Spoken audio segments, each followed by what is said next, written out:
शहर की भीड़ भाड़ और शोर से तंग आकर एक युवा लेखक रोहन ने कुछ समय शांति में बिताने का फैसला किया। उसे अपने नए उपन्यास के लिए प्रेरणा की भी तलाश थी। इंटरनेट पर खोजते हुए उसे उत्तराखंड के एक छोटे गुमनाम से गांव भैरवगढ़ के पास एक पुरानी हवेली बहुत ही कम किराए पर मिल गई। तस्वीरें पुरानी थीं, लेकिन हवेली शानदार लग रही थी। रोहन अपनी कार से भैरवगढ़ पहुंचा। गांव वाकई शांत था। जब उसने स्थानीय लोगों से हवेली का रास्ता पूछा तो उनके चेहरों पर एक अजीब सा डर और हिचकिचाहट दिखी। एक बूढ़े चाचा, जिनका नाम रामलाल था, ने उसे रोककर कहा, बेटा, वो हवेली ठीक नहीं है, वहां मत जाओ, वो प्यासी हवेली है।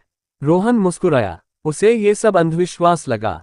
चाचा, मैं इन सब बातों में यकीन नहीं करता, कहकर वो आगे बढ़ गया। हवेली गांव से थोड़ी दूर एक पहाड़ी पर अकेली खड़ी थी। वो वाकई में पुरानी थी, दीवारों पर काई जमी थी और चारों तरफ जंगली घास उगाई थी। लेकिन अंदर से वो काफी हद तक ठीक थी। रोहन ने अपना सामान रखा और अपने काम में लग गया। पहली 2 रातें बिल्कुल शांत गुजरी। रोहन को लगा कि गांव वाले यूं ही डरते हैं। तीसरी रात जब वो अपने कमरे में लिख रहा था, उसे रसोई से किसी बर्तन के गिरने की आवाज आई। वो उठकर देखने गया। वहां कुछ नहीं था। उसने सोचा शायद कोई बिल्ली होगी। वो वापस आकर बैठ गया। कुछ देर बाद उसे फिर से आवाज आई, जैसे कोई खाली गिलास पत्थर के फर्श पर घिसट रहा हो। इस बार रोहन का दिल थोड़ा घबराया। अगली रात डर और बढ़ गया। आधी रात को रोहन की नींद खुली। उसे ऐसा लगा जैसे कोई उसके कमरे के बाहर चल रहा है। उसे हल्के हल्के घुंघरुओं की आवाज सुनाई दी।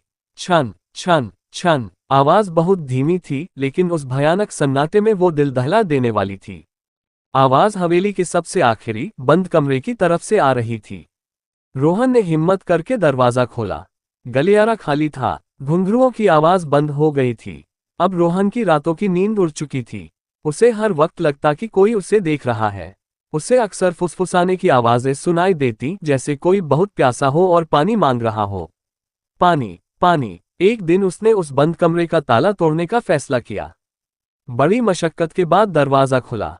अंदर धूल और जालों के सिवा कुछ नहीं था।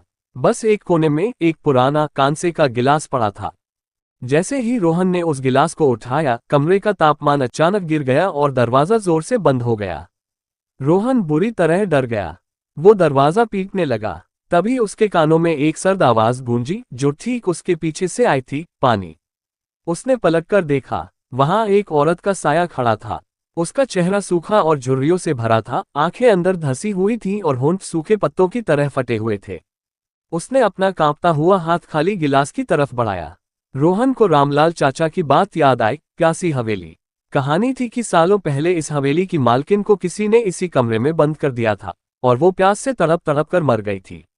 रोहन की सांसें अटक गईं।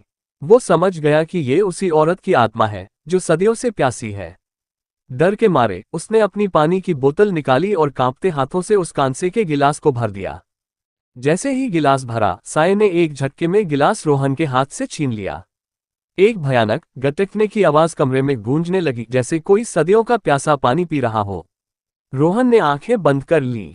कुछ पलों बाद जब कोई आवाज नहीं आई तो उसने हिम्मत करके आंखें खोली। साया गायब था। गिलास खाली जमीन पर पड़ा था। रोहन ने राहत की सांस ली। उसे लगा कि आत्मा को शांति मिल गई। वो दरवाजे की तरफ मुड़ा ही था कि उसके कान में एक ठंडी, जहरीली फुसफुसाहट सुनाई दी। बस इतना सा। रोहन के पैरों तले जमीन खिसक गई।